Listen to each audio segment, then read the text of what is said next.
Hello, this is Hero. Welcome to my SL6 New Game Plus, no damage, pure melee playthrough of Demon Souls. I think I got all that in one swing. Here we are in the Shrine of Storms, obviously, and right now we're watching some footage from New Game Plus 3 at the moment, because obviously last time I filmed this I lost Satsuki in New Game Plus, so I had to go into New Game Plus 2 and get Satsuki there so that I could still show the actual footage of him being killed, and I didn't want to just show that footage again, so here's Satsuki in New Game Plus 3. And he's just as much of a dick as before, as you can see, because I'm dying. And I don't know, I didn't actually die too many times to him this time, because I kind of enjoy fighting Satsuki. Like, call me a masochist or anything, but he's not too bad. He's not like what's his name, Scurver, who spams pyromancies at you. I mean, if you get him down to low life and you let him run away, then yeah, he's going to heal with his Dark Moon Grass, and when he uses Dark Moon Grass, obviously it completely heals him, and it doesn't matter how many parries you've managed to pull off on him until then, he's back to full life and you have to fucking deal with it. And the only solace you can take is that if you've already activated Hyper Mode, then you're good, because you've already activated it, you're fine. And fighting Satsuki is the same as it's always been. It doesn't matter what New Game Plus it's on, it seems. And all I do is, well, in this one I actually managed to get him down to the floor, which was interesting because in my past videos I think I was getting bored.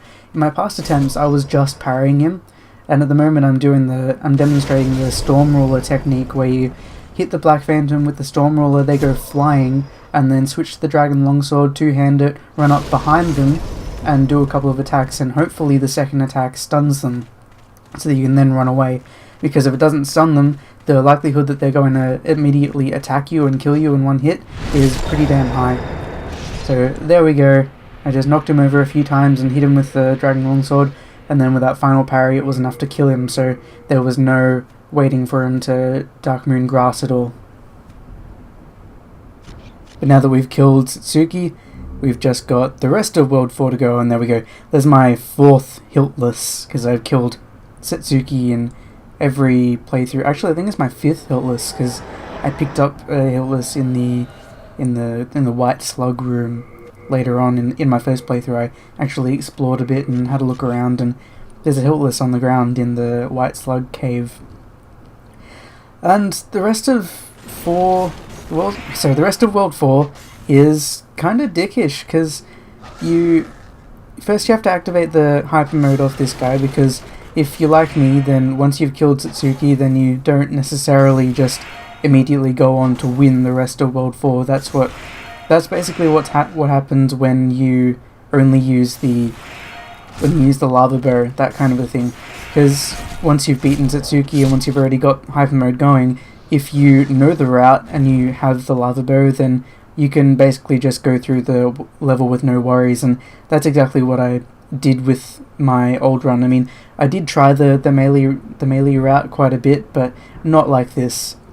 And anyone who sees me bitch poking at the moment, I'm bitch poking for a very good reason, and that is because I really want the ability to attack while I'm shielding, because anyone who knows these enemies knows that they break your guard so easily, leading to situations like that where you can't do anything but die because you've been staggered, or then they either roll into you or they poke you with their falchions, and that's just how it works. And people watching might still say, this isn't much better than the lava bow, because you're still using your shield and you're poking when they can't actually damage you and that kind of a thing.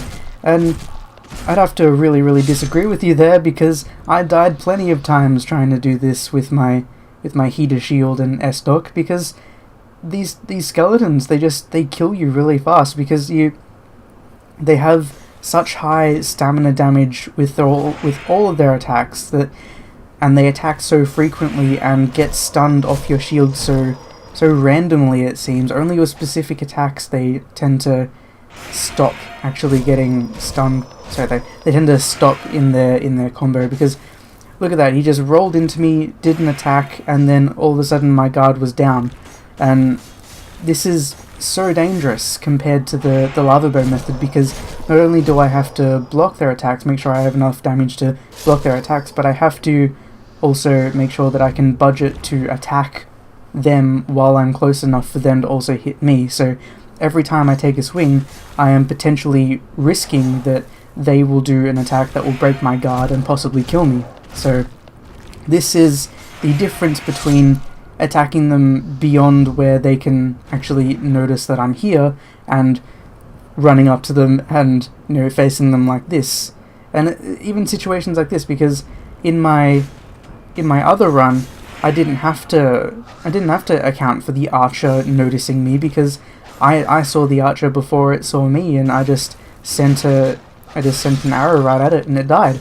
And I didn't have to worry about dodging the arrow, I didn't have to worry about listening for the arrow and, you know, luring this skeleton over here. I didn't have to worry about any of it.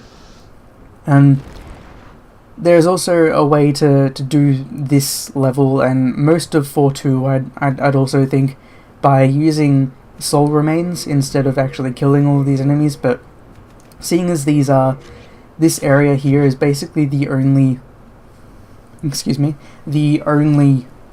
area with enemies that are really dangerous and you're going to kill, it only seems fair to actually kill them instead of throwing, you know, soul remains and just running past everything, because that is completely viable, and it is a strategy that I used for the 3 Red Eyes Knights in 1.3 in order to get past them, because every time I tried to attack them with melee, I always got killed. Every single time. So that is always what I did. I just threw a soul remains and I ran up and challenged Penetrator, and that is exactly how I'm going to tackle it, and I'm not ashamed to say it, because if anyone's got an idea of how to take on 3 Spear Red Eyes Knights at the same time in pure Black World Tendency without taking damage, then please give me your words of wisdom, because I have no idea how to do it. Now, this is the sort of the last real defense this level has for you. You have this one skeleton here, who's the melee guy, and perhaps a little bit more concerning or not concerning at all, depending on your proficiency with facing this enemy, you have these 2 magic archers.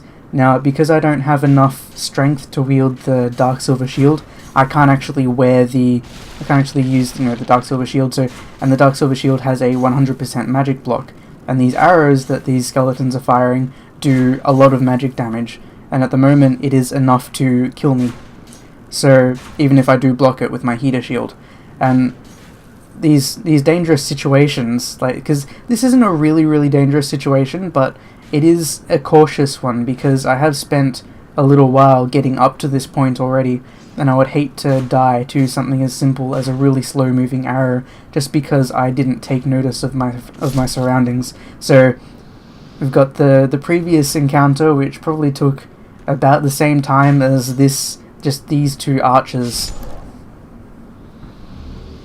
So thankfully, with that situation handled, we actually have no more enemies basically to fight in the entire level, because if you take this shortcut, which I just failed at, this is actually the first time I failed at that shortcut. I was proud of myself in my other playthroughs for not failing that, but I guess there's a first time for everything.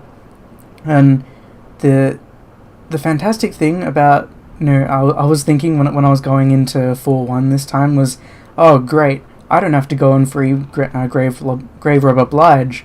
And then a little bit later I realized, shit, I do need to free Grave Robber Blige, because previously he was my only source for some of the arrows that I used in my last playthrough, and I thought, well, seeing as I don't need arrows anymore, I won't need to free him.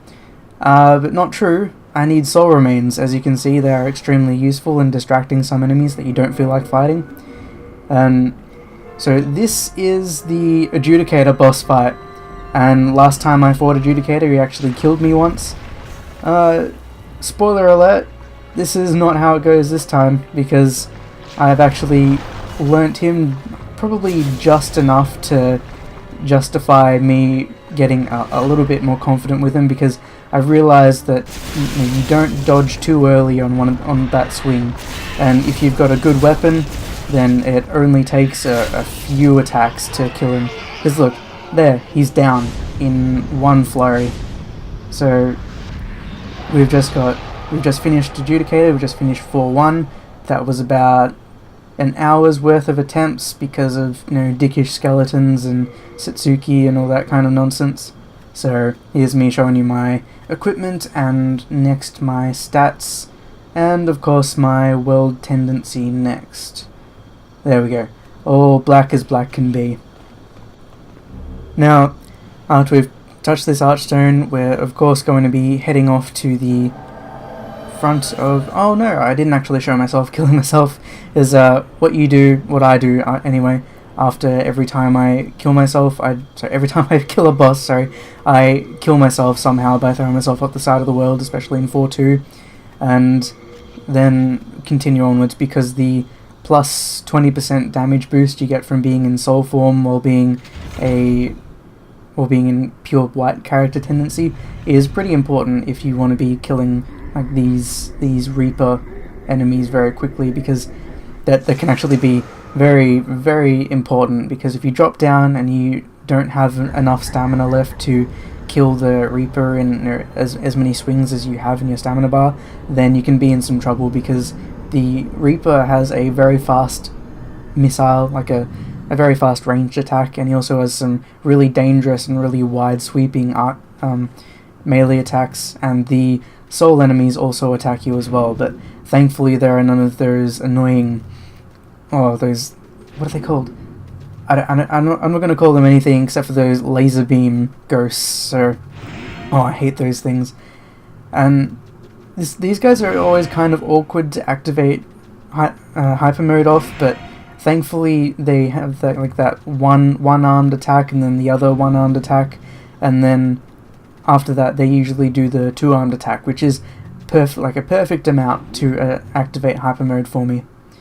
And I've managed to actually just fall down right onto the button, so magically all of the enemies are gone for this cutscene, and when we get back, all of a sudden there'll be a Reaper and about 4 of those ghosts there waiting for me. Shit! So that's a nice clean dodge for that, and thankfully I had enough damage and enough stamina to kill the Reaper like that. So now we're on to the rest of 4-2, and 4-2 is one of the objectively hard, and it's actually a very long level here, and it's hard because it's got a lot of tough enemies in it, in a lot of tight passageways, and it's got some interesting spawn points and some kind of dickish enemy placement, especially with that laser beam ghost heading down the stairs towards the... if you played this level before, you will know that one laser beam ghost that is waiting right next to the stairs with his Reaper buddy in order to hit you before you can get to the white slug room. And it's an objectively difficult it's an objectively difficult level just all the time. And there are times that I feel like I need 4-2 to be I need it all the time to be like, it's almost like a speed run. I need the enemies to always behave in a specific way in order to succeed, because if anyone has, for instance, because recently I've been getting into some speedrunning of Dark Souls, and if anyone has played Dark Souls and tried to speedrun it, then you'll know that probably one of the harder sections to get right in one go is the Anolondo Rafters bit with all the painting guardians, because you are basically, if it was just like a balance test, to see how fast you could run across the rafters and then make that final jump to the fog gate, it'd be fine.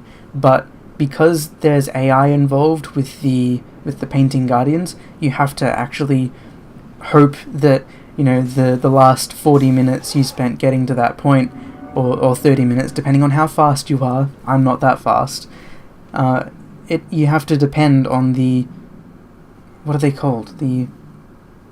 You have to depend on the Painting Guardians to behave in a certain way and make sure that they don't chase after you and backstab you, or just get a lucky swing and hurt you, because taking one hit there basically means that enemies get close to you, or if you take that jump and then you get hit by a throwing knife in midair and then fall to the floor, that is, it's a shame, and that's exactly what it's like doing 4-2. And unfortunately, as I tried to jump down and attack that Grim Reaper there, I hit that piece of rock there, which is apparently a kill box, because I was allowed to make that jump. I was allowed to make a further jump down and land and recover and kill the Grim Reaper there, so that all the rest of the ghosts in this part of the level would die. But if I hit that rock, game over, you're dead. And also another speedrunny sort of aspect of 4-2 is that I'm going to be running past a few enemies here, and this may disappoint some people, but I would very much like to see you fight 2 Black Phantom golden skeletons and a dual katana Black Phantom skeleton without being able to take a single hit. And now this is that section with the laser beam ghost, so you have to run, hope that he doesn't do the attack really quickly, hope that the Grim Reaper missed with his first attack, which he did, thankfully, and he didn't shoot down after me in the corridor, which was another godsend, because I've had that happen before. Get to this point and then suddenly you get shot in the back. So I've just ignored a lot of those enemies, and now we're in the clear zone, basically, and unless you massively fuck up and just get hit by all of these, what are they called? The floating white spermy things and the slugs on the floor. I didn't mean to drop down into here, but I guess I was okay. So because I didn't get hit, I had a little mini heart attack when I dropped down into a pool full of enemies, because obviously I didn't intend to do that. I just meant to run to the end. And right now we are at Old Hero, so thankfully I can feel kind of safe, and I feel like, because I've never lost to Old Hero in the past, that I think I'm a little overconfident with him, and I think it may bite me in the ass someday, because I'll get to this point after I've just done an extremely hard challenge, and then he'll hit me when I didn't expect him to hit me, and I'll have to do 4-2 all over again. Get that nice lovely sequence of fortunate AI, and have to do all this again. But seeing as we basically know the strategy for Old Hero here, because basically you wait for him to take a swing, then run up and hit him in the ankle, then run away again, and you do this over and over and over and over again until he dies. He doesn't get more angry, it doesn't seem, towards the end of his life bar. He doesn't attack more often. He has this one animation where he screams, and then he may or may not turn around depending on where he is in the room, and then you wait for him to take another attack, run in, hit him in the ankle, and then run away. And that is all that you do, that is all you need to do. And so I'm going to be talking about something that I've just found out recently, which is that this morning I actually got into the Dark Souls 2 beta on my North American account on the PlayStation Network, which I am absolutely fantastically excited for, because this means, obviously, yay, I get to play the Dark Souls 2 beta, because there have been no conventions around Melbourne that I could easily get to, which would have had the Dark Souls 2, like the TGS demo version of the game to play. And this also means that I get 3 hours to play the game on this Sunday, I believe, because that's the 27th. Actually, yeah, I think that's the 27th, and that means that I get to play, and obviously I'll be recording every last second of it. And another interesting piece of information that I just came into, I'm unsure at the moment as to whether it's true, because I didn't. Unfortunately, I wish I really had now. I didn't read all of the the agreement that comes up, and it says, do you agree to blah blah blah blah blah blah blah. I didn't read all of it, but my a recent acquaintance and person who gave me a lovely shout out in one of the videos, the Visionary, he told me that the agreement said that you could post any of the content you make by recording any of the Dark Souls 2 beta, all that kind of a thing, on YouTube, as long as you know that that From Software, that the people who supplied this beta own your content, because they reserve the right to use it at any time. So I think that means that you probably can't monetize it or something. But if this is true, which I'm going to be looking up right after I finish recording this commentary, but if this is true, this means that people can create their own videos from the beta. Not that this has stopped people up to this point posting videos on the internet, breaking the NDA, and I feel that people have been doing that just because, well, they can do that, and because a couple of people did it and they weren't punished, then a few more people did it and they weren't punished, and then a few more people did it and they weren't punished, and then everybody was doing it, even people with the really big YouTube channels, like Martyr's Brigade, yes, that's it, and Peverson himself, posting 40-minute videos with all of their beta footage from the first round of the beta. Just blissfully ignoring the NDA, which said that they couldn't. And this is either From Software saying, realizing that this is a good marketing pitch, to be able to look at something and say, well, maybe it's a good thing that this is being posted up on YouTube because our game's getting a lot of publicity, or they've just said, well, maybe we can't fight this kind of a thing. So they're just letting people do what they want because they can't really see themselves bothering to fight back, which is, I think, probably at least part, if not all, of the reason that they're allowing people to post on the internet their videos. If they actually are, which I still have to check. If they are, I am extremely excited because I am going to be recording all of it, and all of it is going to be coming to the channel, obviously, except for loading screens and all that kind of thing. It's all going to be coming to the channel with my thoughts, my commentary, all that kind of lovely stuff, and I'm extremely excited because not only do I get to play it, but I may actually get to produce some content that I will be able to put out before March of next year, when the NDA probably would have lifted by then. Now, I'm sorry actually for talking over this boss fight, but if you've been watching the actual video, obviously all you've seen is me getting into hyper mode with the buckler, just trying to get into hyper mode, and then just killing the storm beasts up above.